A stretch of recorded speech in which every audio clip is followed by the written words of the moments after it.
আজ দুপুরের খাবারে আছে পাকা পেঁপে সেদ্ধ, ছোলার শাক আর ফুলকপি আলু টমেটো দিয়ে একটা সাধারণ ঝোল। প্রথমে আমি একটু ছোলার শাক দিয়ে খাই।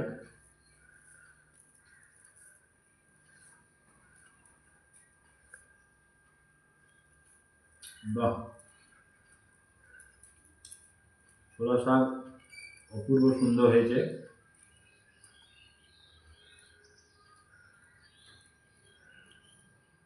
আর ফুলকপি আলু টমেটোর একটা পাতলা ঝোল।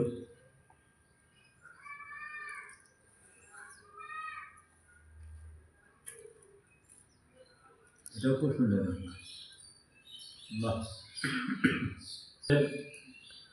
বিশ্বাসই করা যাবে না।